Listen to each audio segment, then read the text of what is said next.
I'm at the Indian Hill Overlook, which is a little cul-de-sac. This is Panorama Drive. This is the house at lot 764. I'll show you more of that later. This is the Indian Hill cul-de-sac. And then here are the views up the hill, up Panorama. Awesome views. The house across the street is for sale. And then you got some awesome views way out beyond, out into the San Luis Valley. Let me walk up the cul-de-sac here. This cul-de-sac has 6 lots that all fan out from it, starting with 764, which is a beautiful little house. And we'll start there, and then we'll pan around and get to 766, which is the property that we're looking at here. So here's 764. Okay. The land, so this is 765, I'm guessing, right about here. The land slopes away from this cul-de-sac.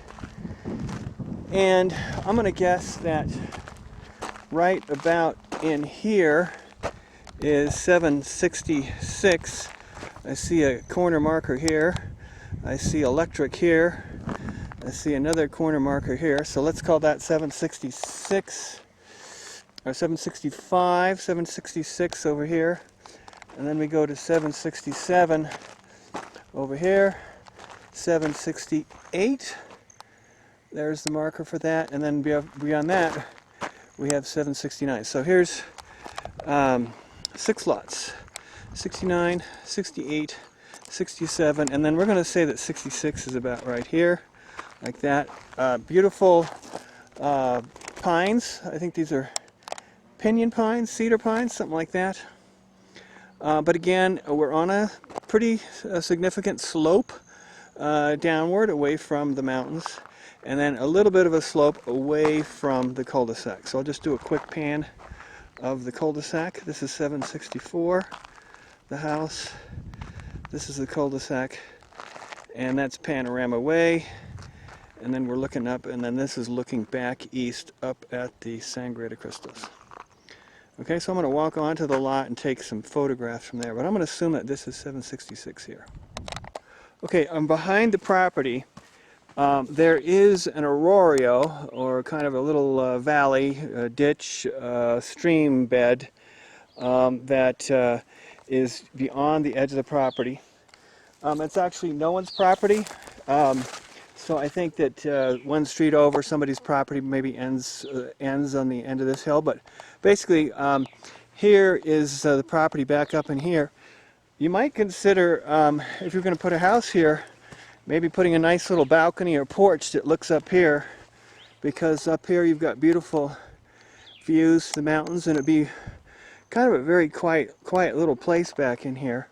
But I'm off the property. I've gone past the property, and so I think the property starts about here.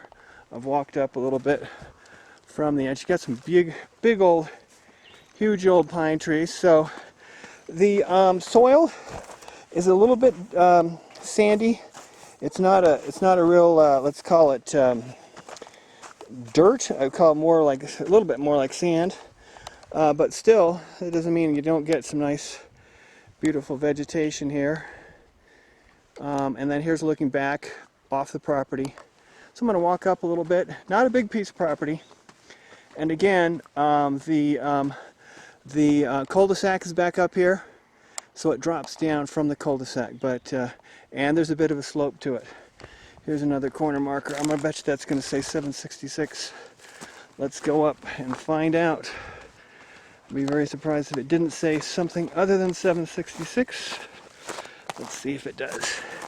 Oh, 765. Okay, so we're off the edge a little bit. So 766 is just a little bit over here. Where this cross is, who knows what the cross is for. Come back up onto the cul-de-sac here.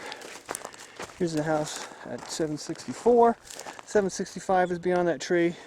So like I said, I think this is 766 right in here.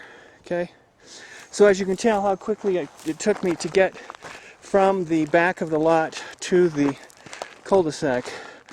Not a real big piece of property, but doesn't seem like there's anybody building yet anyway on 765 or 67, 68 or 69. So who knows, if you got here first, put the house in the right place, you kind of feel like you own more property than you do. Okay,